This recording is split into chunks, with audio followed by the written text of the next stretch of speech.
Sounds good. I mean, I don't have work tomorrow, so I did commit to stay up late to do this Mike Myers podcast thing. Hey, Yeah. I also don't have work tomorrow, which is great. But sleep is also great. Yeah, I'm kind of into it. I thought we were live now, honestly. Hey, now we are. Yeah. Yeah, I'm kind of now we're live. I guess it's good to always assume that the mic is hot anyway. It's a good assumption. Yeah.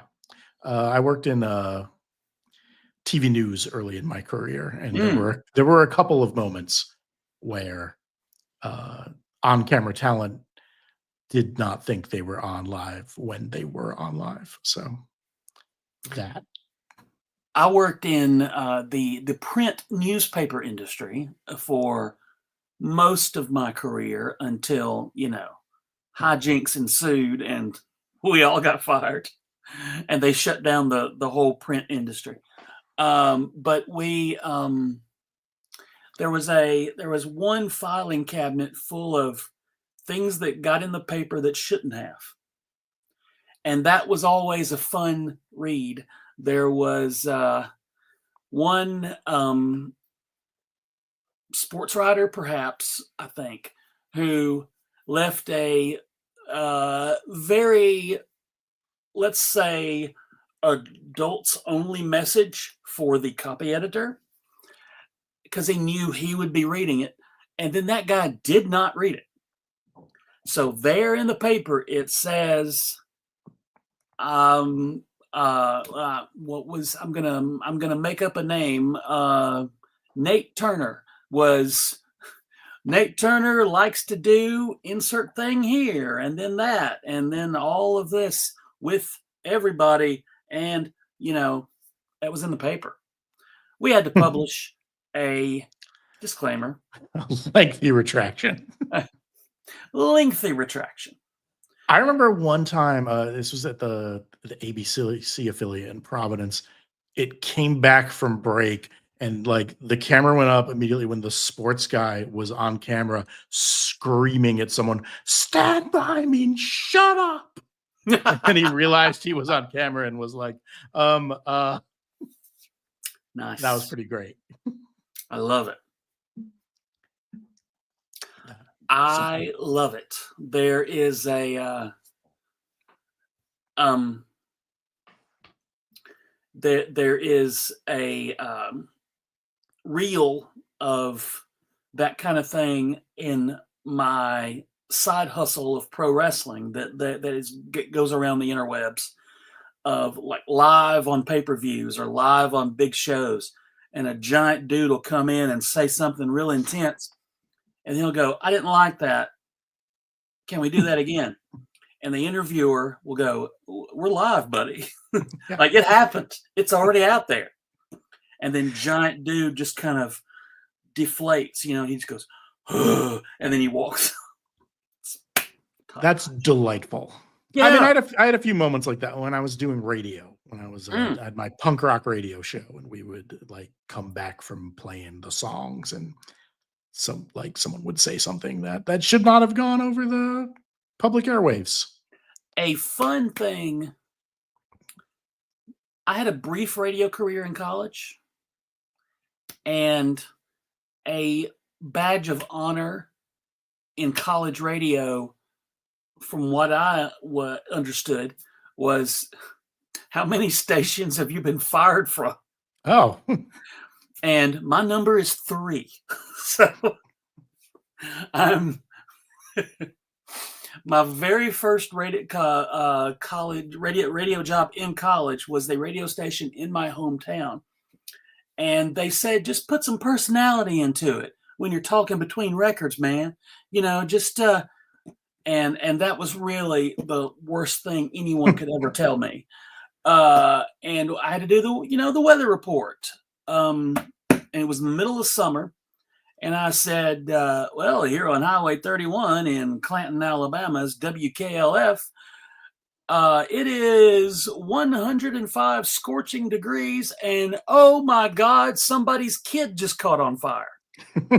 And it made me laugh, and that was oddly enough not my last day on the air, but it was not long after.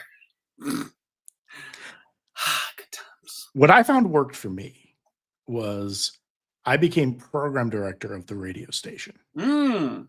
and therefore became the person who could decide who was fired off the air, which allowed me a bit more leeway with what I could and could not do on the air. Excellent. So that was helpful. I remember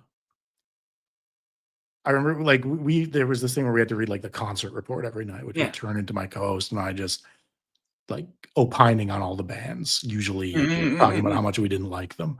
And like there was this hardcore band from the town, and I was like, oh, this band, and I think we said something like they sound like the Gin Blossoms. Oh. And the guys in the band called the station. They were listening and were very upset. And we kind of went on that, made us double down on this on the air and say, like, you know, they called, they said that they don't want to hear the Gin Blossoms. We're gonna solve this once and for all. I'm gonna play the band. The audience can make up the mind for themselves. And then I played the Gin Blossoms. Story does not end there. I think it was the bassist from the band went to the radio station's office during the program director's office hours, who was me, but he did not know that I was the same person on the radio, and went into a long litany of complaints about how you know, this show, and they said we sound like the Gin Blossoms, and they played the band that's lying to people, and I was like, oh, those guys are assholes, man. I'll try and talk to them, but we'll see what we can do. I totally get it. And so he left, knowing that people were going to get a stern talking to. And we went on the air that weekend, and we're like, and then the moron shows up at the office, and he's talking to me. It was how I did not get my ass kicked over that. That's awesome. It's a real mystery of the universe. It's still out there. You don't know how he didn't.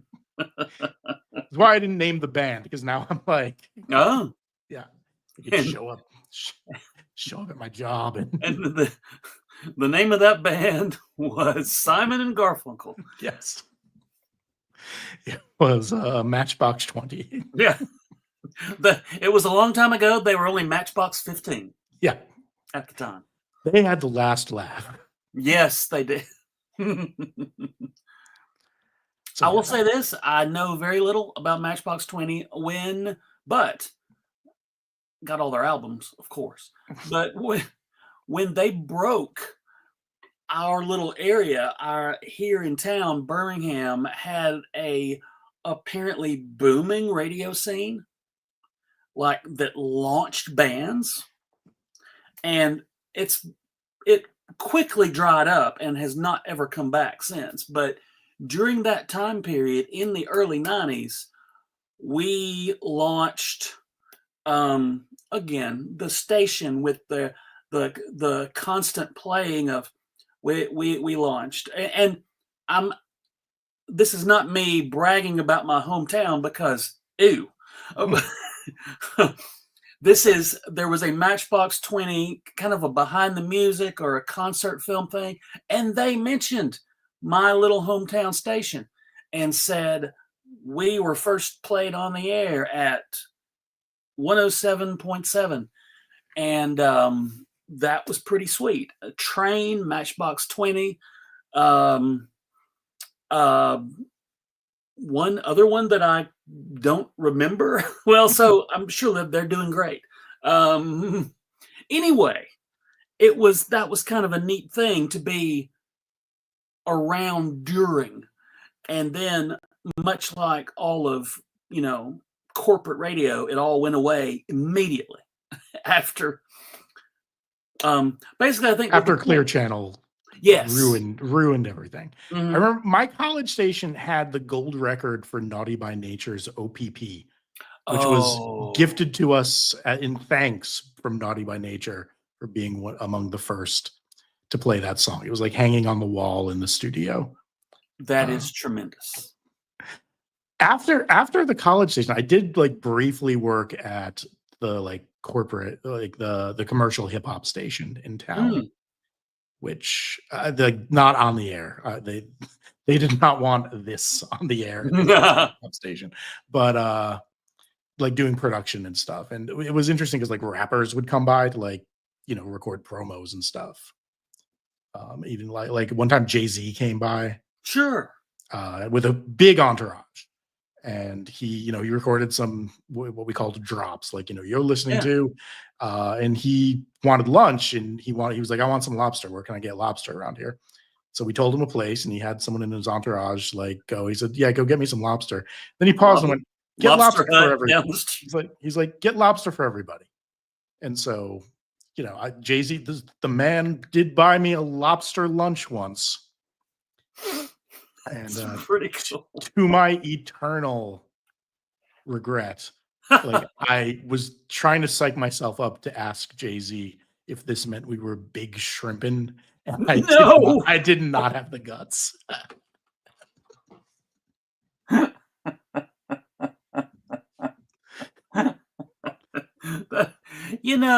Sometimes when like the fruit is right there, and if you reach it, you're gonna fall off a cliff. So I think they probably would have fired me for being like. they would have. Yeah. I really wanted to try and get my picture taken with Little Kim so I could send that out as my Christmas card that year, as Yeah. like Merry Christmas from Kevin and Little Kim. But this was before people had the phones, cameras everywhere. Now everybody can get their freaking picture made. Now Little Kim's probably got Christmas cards going out from every jabroni she meets on the street. Every J-brone, exactly. Yeah. But nobody, sir, has a photo that is as wonderful as you and Sid Croft. No, Marty. Marty. Okay, Marty. I stand corrected. Please tell that story while we are live on the air, if you don't mind. Oh, sure thing. I do have a photo with Sid as well, but okay. Marty. Yes, I recall that you got Sid later. But Marty was at Dragon Con, I think 2 years ago. Yes. And I was excited because this is a man who made my childhood much weirder than it would otherwise have been if without the existence of Lidsville or Dr. Shrinker or Land of the Lost. So I was like, I'm going to get an autograph and a picture with Marty Croft. I remember waiting in line with Kevin Eldridge to meet Marty, and I was one of the first people in the autograph line, and he was annoyed about the pen. Says he's like, I don't like this pen. And I think he was annoyed also because, I mean, the man was in his late 80s. He passed like shortly after that Dragon Con. And I think he was visibly upset that they had a lot of program items with them. And they were, like with Dragon Con, unless you have a room like the Sci-Fi Classics track does, you're going all over. And so I think it was like he was in one hotel, then another hotel. So I think he was annoyed about having to move around so much because, as you know, like Dragon Con's got a big footprint. So he was just like not the most avuncular mood at the time. Yes. And I had a photo where I decided to compensate for him not being happy at all. And so I'm looking ecstatic, and Marty is not looking ecstatic.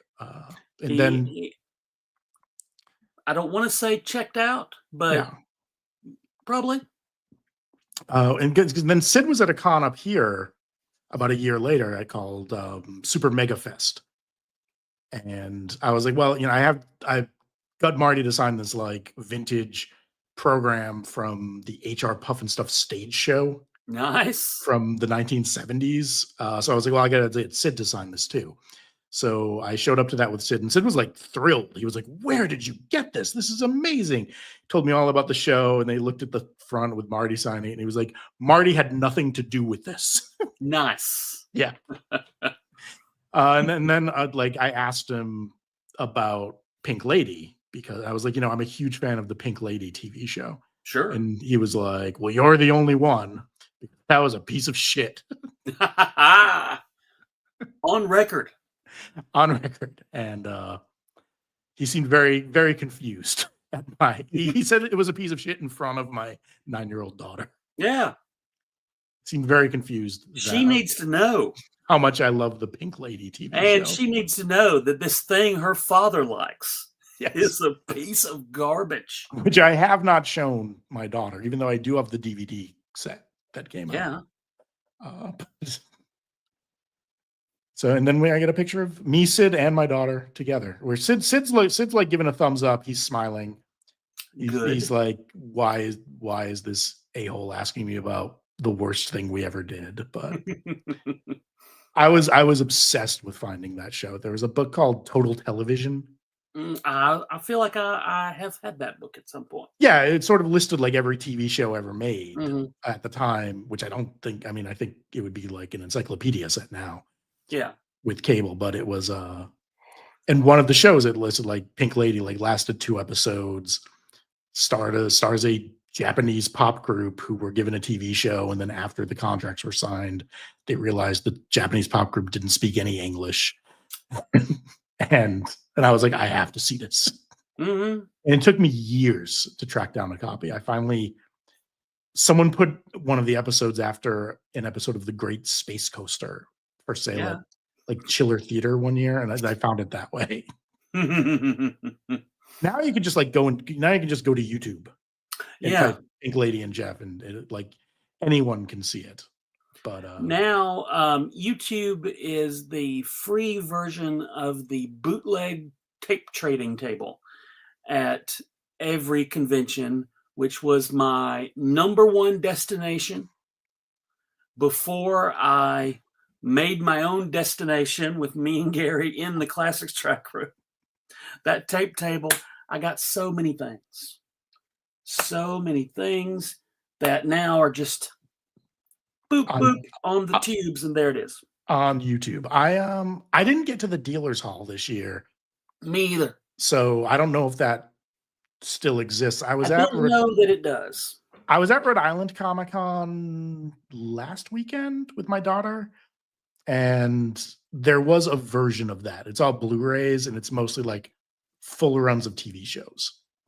Yeah. So it's a lot of like Blu-rays of like Disney Plus shows that don't have a physical release, like the Willow TV show or Falcon and the Winter Soldier. So there was a lot of that for sale. Yeah. Oh yeah. Well, that's just the modern day version of that thing. I got Salvage 1 full series, and naturally of course, when I saw the Manimal on the bootleg tape table, I said, everybody stop what you're doing and allow me to purchase this, which I did. It is amazing. But I also got, like, they would put, there'd be like VHS collections of failed pilots, which was a fun thing. I got a VHS tape that had the Wonder Woman pilot that the Batman 66 people did, a Batgirl pilot that they also did, that ended up they spliced that footage into the actual Batgirl debut episode of Batman, and a full length, like 30-minute Aquaman TV show that I couldn't decide if it was a fan film or just a very poorly done pilot, because everybody had the costumes and the underwater effects were good, but everything else was, here's what I'm going to do. I'm going to go find it on the YouTubes for free, and I'm going to put a link up to it. Do that. So everybody can go, what? Like I was doing. Yeah, I remember there was that Justice League TV movie pilot from the Oh, 90s. oh, I've got that too. Yeah, where David Ogden Stiers played Martian Manhunter. So I remember getting very excited to get that. I was excited to get the Roger Corman Fantastic Four movie that was never released. Mm, I mean, the big ones like the Star Wars Holiday Special. I felt like once of that started course. showing up on bootleg tables, I feel like that was one where like I think a lot of copies of that got sold, and then a lot of people regretted buying after they watched the Oh, Holiday Special. I am quite familiar. Yes, I also all those things you said. Yeah, I got all those. I remember they were also excited about to find like unaired pilots of TV shows. There was like an Yeah. unaired Buffy pilot, an unaired Gilmore Girls pilot. That's all on YouTube now too, obviously. I think the last thing like that I bought was the 60s Fantastic Four cartoon complete run on like a Yes. DVD. I bought that about 5 years ago, maybe. Nice. Well, I'm gonna have to do some research to find this thing. And at the moment, I'm just not gonna do Yeah, I would send up the bat signal for Chris Cummins, who I would be it. shocked Oh, if 110%. he I'm didn't positive have that that he somewhere in his collection of video oddities. at one point, I was like, he said it as a joke, and I said you should do it, and we ended up getting distracted, and he didn't do it. But there was an episode of uh, I'm gonna say Spider Woman, and the villain turned out to be a tiny little man inside a robot or inside a bigger creature. Yes, I remember that. That And was then shown. Cummins said, I should just do a collection of all of the tiny things inside bigger things. And so yeah, that's in the works. 100% in the works. I remember that. That was he showed that Spider Woman on like Saturday morning of Dragon Con like 2 years ago. Yeah. Because I Yeah. remember I was a little punchy from like DJing the night before, Hmm. and I remember like the reveal of the tiny guy inside like made me laugh harder than anything at the con that weekend. It really like I was on kind of very little sleep and it really got me. Yeah, I get it. Mhm. So yeah, it's sometimes at the classics track, I like doing stuff just for us, that I know is just going to be fun for us to do, and then it turns out everybody loves it. So I'm going to claim that it's because we are good judges of character or personality. I don't know if that's true, but I'm going to say it is. I think I think some of it is vibes. I think everything is sort of a base level of sort of silly fun, and so I think if people want a hit of that, they know if they go to the classics track room, Yeah, it's that'll coming. Yeah, probably be on the menu in some yeah, form, even if they don't quite know what that will entail. right, right. This year I went to go see like the Choose Your Own Adventure thing, which I wasn't quite sure what that entailed, but Mm. it was ridiculous and fun. The crowd coming in not really knowing what's going to happen, and then all of a sudden they're so into it. Give props out to Dave West and the crew, Beth Van Dusen and Charles and all Ryan and all those guys are so fun together. Mm. And it's here's what I've said this many times. I'm going to say it again. Our little conclave of talented folk is just the best thing. All of us separately, together, it seems like somehow we all have created parts of the puzzle, and we don't really know what the puzzle is going to look like when we put it together, but it's always great. Yeah, it's like you worked in news, and it's like everything like you sort of throw it together and see if it flies. Indeed. Which was my experience with news. Yeah. Yeah.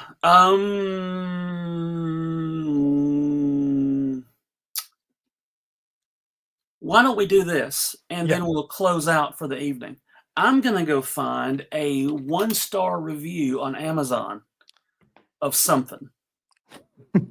And there's no topping your review of Citizen Kane. That was a pretty good live review. reading of Citizen Kane. But I am going to, let's see. A universally beloved movie. And I'm going to choose Jurassic Park. Okay, yeah, I think it's not even realistic. The dinosaurs don't have feathers. No, I don't want to watch it, Amazon. Yeah. That's how I know I've gotten old, is sort of I have a hard time with like dinosaurs without feathers are in my head, and like Pluto not being a planet. Sort of this realignment of the way the world works. I reject it. Pluto was a planet. I say you don't get to just change. No, I'm Been demoted. Yep.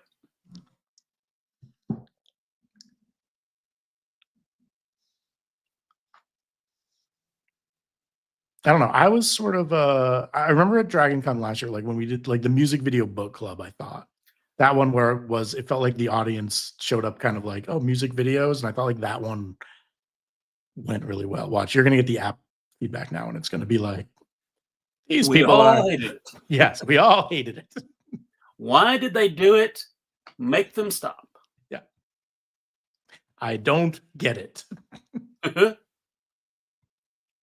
Well, it looks like a lot of these reviews are just the poor quality of the DVD. And what you want is someone who hates the movie. Yeah. Great movie, scratched disc. Very nice disc, but these digital codes expire well before the sale date. Okay. Returned as this was very old.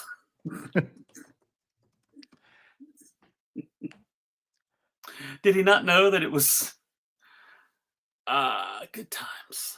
That is tremendous.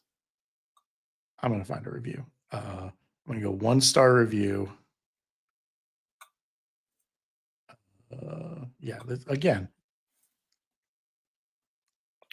most of this, because I was like, I'm going to do like Moby Dick. Yeah. And it's all about like all of these reviews are about formatting. Mm. All of the 1-star reviews are about formatting. Crappy knockoff publication. I want someone to be like, you never even see the whale.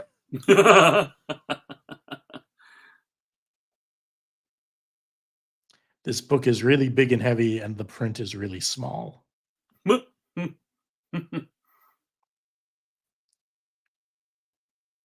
Okay, here's one. All right. Moby Dick by Herman Melville. An outdated classic. The classic tale of Moby Dick, the white whale, and his obsessed pursuer. It doesn't bear up upon rereading. Many of the phrases seem archaic to me. Alas, it's still a classic. I like alas. It's still a classic. I like most of the characters, but the story seems dated. And it's a 150-year-old book, you maroon. Of course, the story seems dated. Here's one. Worst forced read ever. This book is the absolute bane of my existence. I loathe it with more passion than even the Canterbury Tales, which is saying a lot. It was one of Mhm. those high school reads I knew I must suffer through. Little did I know this book was actually insufferable. My poor mother was forced to read it with me just so I could make it through and complete all assignments. If Melville had simply dictated a story about Ishmael joining a demented Captain Ahab on his quest for revenge, the story might have redeemed itself. However, Hmm. the man drones on in these needless chapters about whale oil, the whale carcass, and the color white, among other things. Sorry, sir, but who the hell cares? Let's just say I nearly burned that book upon completion. Oh, the internet. Okay, I got one uh, for the movie To Kill a Mockingbird. All right. I don't recall this ever going on about who was liberal and who was not. Sounds like this reviewer is just describing being liberal to all the caring people. Yeah. Hey, buddy, maybe it's not that Lee is painting these liberal characters in a good light. Maybe what you perceive as liberal is just being a good person. Yeah. Okay. I don't know what, like, is that a review of a review? Yes. Okay. Yeah, that's And then the final review on this list is that scout can eat rocks. I That's don't just know. mean. I love To Kill a Mockingbird. I mean, what do you? Well, come on, people. Yeah, It's the high school text that I really did not truck with was Wuthering Heights. I could not find my way into Wuthering Heights. I was generally okay with all of the other things they make you read in high school when I was in high school, but it was not until the bewitching Kate Bush yes. song came into my life that I realized, like, maybe there's something here. But even that song's about the movie. Mhm. So that's my review of. I should go to Amazon and write a review of Wuthering Heights. What does I think. wuthering mean either? Anyway,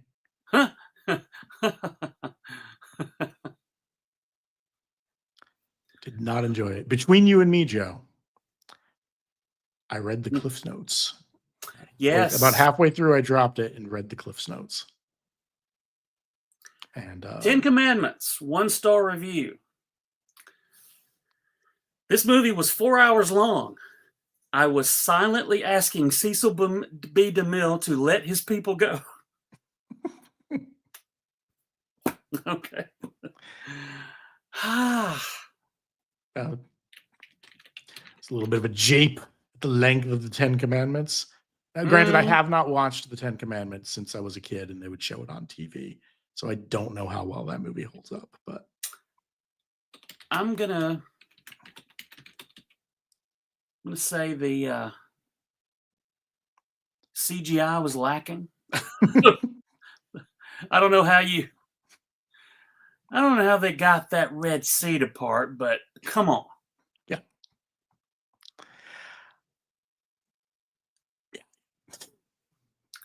Oh, come on, man. Give me a 2 star rating. 2 star rating. Well, I want someone who really hated something. Yeah.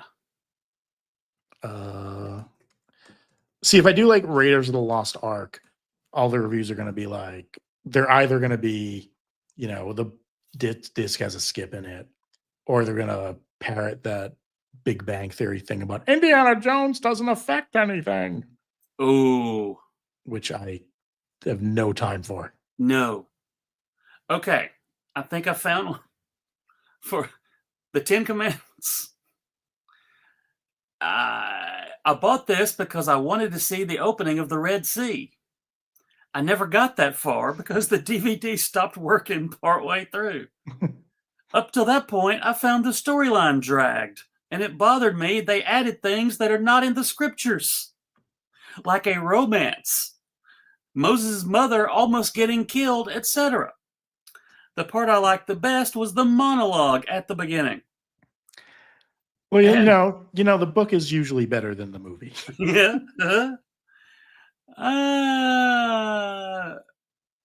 for me, I was kind of relieved when it stopped working and I could return it for a refund. Come on, people. The sound editing is poor. The music is louder than the voices. When the Red Sea is parting, well, yeah, okay. That's something. I know what I'm going to try. I only bought this for the occasional viewing to laugh at how dreadful it is. Hey, take it easy, buddy. You good times. That's nutso. You got one more? I'm looking up Casablanca because I'm like, what are perfect movies? And I was let me look up Aha! Casablanca.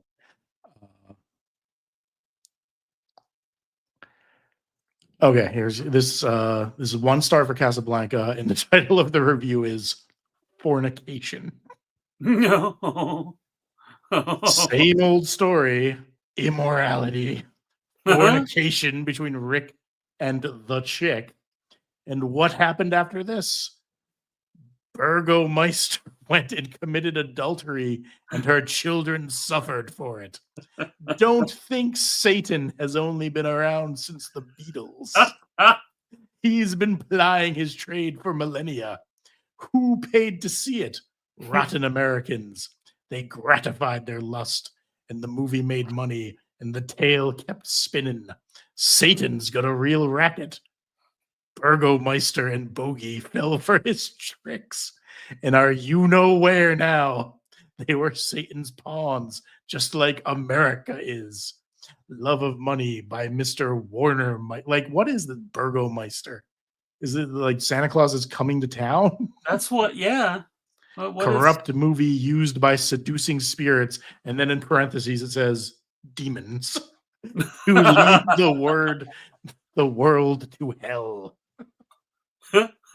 Well, that's one way of looking at the film, I guess. Yeah, I love it. Everyone's entitled to their own opinion. Like, when like in Roll a Panel, where people were bagging on my beloved Indiana Jones and the Temple of Doom. I swear. I should have thrown that 20-sided die at them. What is there? There is nothing.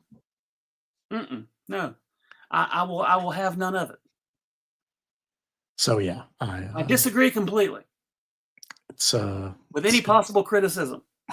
our differences that make us. Yes, here is why Temple of Doom is great. Everybody remembers the Kalima. After he does it the first time, the Kalima guy walks away from his work and he's going, Kalima, Kalima. He literally does that, and that I did not notice until a couple of years ago when I rewatched it with the fam, and because the kid had not seen it, and he's like so happy with himself. He's just going, Kalima. I think that movie is metal as hell. I think it's like the mine car chase. I think is so good. Like there's stuff that like Kate Capshaw's not great in it. Yeah. It's it's not as good as Raiders of the Lost Ark, but I can count movies as good as Raiders of the Lost Ark on like 2 hands, maybe. Yeah, exactly. No, I don't. It's just so fun, and I think I was so excited for there to be more Indiana Jones when I watched it that I still kind of, it's still right up there for me. Like I get to see more Indiana Jones, and that was it. And yeah, go ahead. I was gonna say I love the opening sequence, like with Anything Goes, big musical number, and I read the novelization. Oh, me too, Yeah, because I wanted to know the full story. you really get in Indy's head when he's seduced by the black sleep of Kali. Also,